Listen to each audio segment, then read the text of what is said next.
Welcome back to our channel. നമുക്കിത് നല്ല tasty ആയിട്ടുള്ള മഞ്ഞ് പോലെയുള്ള കാരമൽ പുഡിംഗ് ഉണ്ടാക്കിയെടുക്കാം. 3 ഇൻഗ്രീഡിയൻറ്റ് മാത്രം മതി കേട്ടോ. പൊടിച്ച പഞ്ചസാര, പാല്, അതുപോലെ മുട്ട. അപ്പോൾ നമുക്കിത് എങ്ങനെയാണ് ഉണ്ടാക്കുന്നതെന്ന് നോക്കാം. ഫസ്റ്റ് സ്റ്റെപ്പ് കാരമലൈസ് ചെയ്യുന്നതാണ്. 4 ടേബിൾ സ്പൂൺ പൊടിച്ച പഞ്ചസാരയാണ് ഞാൻ എടുത്തിട്ടുള്ളത്. അത് പാലിലേക്ക് ഇട്ട് കൊടുക്കുന്നുണ്ട് കേട്ടോ. ഫ്ലെയിം ഓൺ ചെയ്തിട്ടില്ല. ഇനി 4 ടേബിൾ സ്പൂൺ പഞ്ചസാരയ്ക്ക് 1.5 ടേബിൾ സ്പൂൺ നോർമൽ വാട്ടർ ആണ് ഞാൻ ചേർത്ത് കൊടുത്തിട്ടുള്ളത്. ജസ്റ്റ് ഒന്ന് മിക്സ് ചെയ്തതിന് ശേഷം മാത്രം ഫ്ലെയിം ഓൺ ചെയ്യാം. സാധാരണ കാരമലൈസ് ചെയ്യുന്ന അതേ പ്രൊസീജിയർ തന്നെയാണ്, വ്യത്യാസമൊന്നുമില്ല. അപ്പോൾ ജസ്റ്റ് ഒന്ന് മിക്സ് ചെയ്തിട്ടുണ്ട്. ഇനി ഇതൊന്ന് തിളച്ച് വരണം. തിളച്ച് വന്നതിന് ശേഷമാണ് കാരമൽ ഐസായി കിട്ടുക കേട്ടോ. അപ്പോൾ തിളച്ച് വരട്ടെ. ഇപ്പം നല്ലപോലെ തിളച്ച് വന്നിട്ടുണ്ട്. ചെറിയ ഒരു യെല്ലോയിഷ് കളർ ആകുമ്പോൾ തന്നെ ലോ ഫ്ലെയിമിലേക്ക് വെച്ച് കൊടുക്കുക. അത് മാറി ഒരു ഗോൾഡൻ ഷെയ്ഡ് ആകുമ്പോൾ നമ്മൾ ഫ്ലെയിം ഓഫ് ചെയ്തേക്കുക. ഏകദേശം ഒരു ഈ കളറൊക്കെ ആകുമ്പോഴത്തേക്കും നമുക്ക് ഫ്ലെയിം ഓഫ് ചെയ്യാം. ഓഫ് ചെയ്തിട്ട് ജസ്റ്റ് ഇളക്കിക്കൊണ്ടിരിക്കുക. അപ്പോൾ അത് ആ ചൂട് കൊണ്ട് പെട്ടെന്ന് തന്നെ കളറ് മാറും. അപ്പോൾ കളറ് മാറി നമുക്ക് ആവശ്യമുള്ളൊരു കളർ ആകുമ്പോഴേക്കും നമുക്ക് പെട്ടെന്ന് സെറ്റ് ചെയ്യാനുള്ള പാത്രത്തിലേക്ക് ഒഴിക്കാം. അപ്പോൾ ഞാൻ എടുത്തിട്ടുള്ളത് സാധാരണ ചോറ്റുപാത്രമാണ് കേട്ടോ. അപ്പോൾ ചോറ്റുപാത്രത്തിലേക്കുള്ള കണക്കിനാണ് ഞാനീ പറയുന്നത്. അപ്പോൾ ഇതുപോലെ ഒന്ന് ഒഴിച്ചു കൊടുത്തിട്ട് ഒന്ന് റൊട്ടേറ്റ് ചെയ്ത് നമുക്ക് ഈ ഒരു പാത്രം സെറ്റ് ചെയ്യാൻ വയ്ക്കാം. നന്നായിട്ടത് തണുത്ത് നല്ല കട്ടിയായി കിട്ടണം. അപ്പോൾ പെട്ടെന്ന് തന്നെ നമ്മൾ പാനിൽ നിന്ന് സെറ്റ് ചെയ്യാനുള്ള പാത്രത്തിലേക്ക് ഒഴിച്ചു കൊടുക്കണം, അല്ലെങ്കിൽ അത് കട്ടായി പോകും. ഇനി നമുക്ക് പുഡിങ് റെഡിയാക്കാനുള്ള ഇൻഗ്രീഡിയൻസ് ഒക്കെ എടുത്ത് ഇവിടെ മിക്സ് റെഡിയാക്കാം.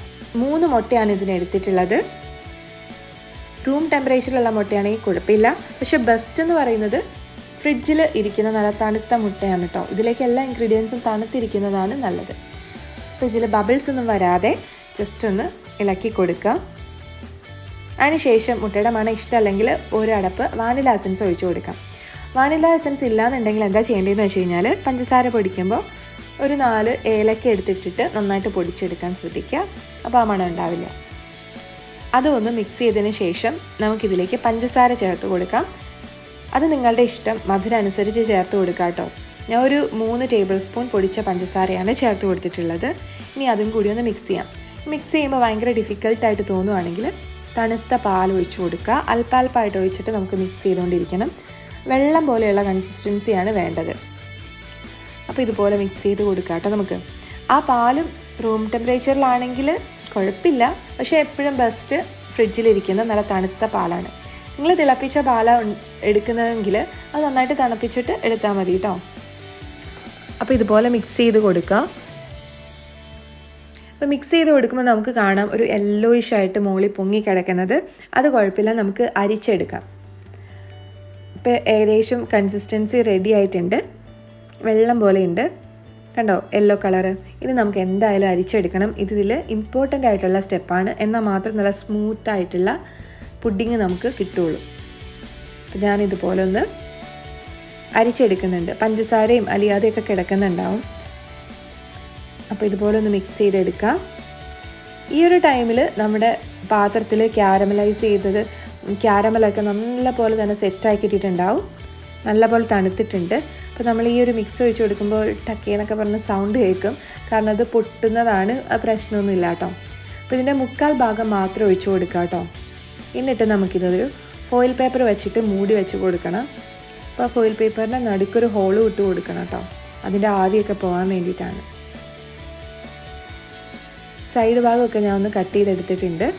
ഇനി നമുക്ക് ഇഡ്ഡലി തട്ടിൽ വെള്ളം ചൂടാക്കാൻ വയ്ക്കുക. എന്നിട്ട് നല്ലപോലെ ആവിയൊക്കെ വരുമ്പോൾ നമ്മുടെ ഈ ഒരു സെറ്റ് അതിലേക്ക് വെച്ച് കൊടുക്കുക.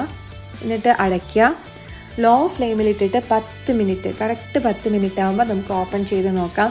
ഇത് വെന്തിട്ടില്ലെങ്കിൽ 1 മിനിറ്റ് കൂടി വയ്ക്കുക. 12 മിനിറ്റ് കൂടുതൽ ഇത് വേവിക്കേണ്ട ആവശ്യമേ ഇല്ല കേട്ടോ. ഞാനിത് ഓപ്പൺ ആക്കിയിട്ടുണ്ട് 10 മിനിറ്റ് കഴിഞ്ഞപ്പോൾ. നമുക്ക് നോക്കാം ഇത് കറക്റ്റ് ആയിട്ടുണ്ടോ എന്ന്. ഹലോ, ഇത് കാണുമ്പോൾ തന്നെ മനസ്സിലാവും സെറ്റായിട്ടുണ്ട്.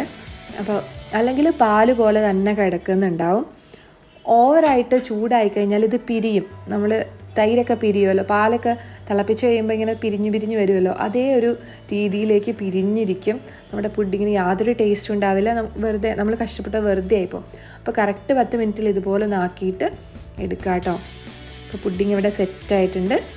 പിന്നെ ഞാൻ എടുക്കാൻ കുറച്ച് നേരം വൈകിപ്പോയി. എനിക്ക് ഗസ്റ്റ് വന്നത് കൊണ്ടിട്ട് ഞാൻ അതിലതുപോലെ തന്നെ ആ ചൂടിൽ വെച്ചിട്ട് പോകുന്നതുകൊണ്ട് ചെറുതായിട്ട് നിങ്ങൾക്ക് കാണാൻ പറ്റും. ആ ചെറിയൊരു എക്സ്ട്രാ ചൂട് വന്നപ്പോൾ തന്നെ അതിൻ്റെ സ്മൂത്ത്നെസ് കുറഞ്ഞിട്ടുണ്ടായി. പക്ഷെ നിങ്ങളത് ശ്രദ്ധിക്കുക കേട്ടോ. ഫ്ലെയിം ഓഫ് ചെയ്ത് അപ്പോൾ തന്നെ പുറത്തെടുത്ത് വയ്ക്കുക. ഫ്രിഡ്ജിലെങ്കിൽ ഫ്രിഡ്ജിൽ വയ്ക്കുക. ഫ്രിഡ്ജിൽ വെച്ചിട്ട് ഇതുപോലെ പുഡിങ് എടുക്കുക. അപ്പോൾ നൈസായിട്ട് സിൽക്കി ആയിട്ടിരിക്കും. അങ്ങനെയായിരുന്നു നമ്മുടെ ഇരുന്നിരുന്നത്. പക്ഷെ ഞാൻ ആ പുറത്ത് പോയ ടൈമിൽ കുറച്ചൊന്ന് ഇതായിട്ടുണ്ട്. പക്ഷെ എന്നാലും നല്ല ടേസ്റ്റി ആയിരുന്നു കേട്ടോ. നിങ്ങൾ എന്തായാലും ട്രൈ ചെയ്ത് നോക്കുക. സബ്സ്ക്രൈബ് ചെയ്തിട്ടില്ലെങ്കിൽ ഇപ്പോൾ തന്നെ സബ്സ്ക്രൈബ് ചെയ്യൂ. അടുത്ത വീഡിയോയുമായി വീണ്ടും കാണാം. Till then take care. By.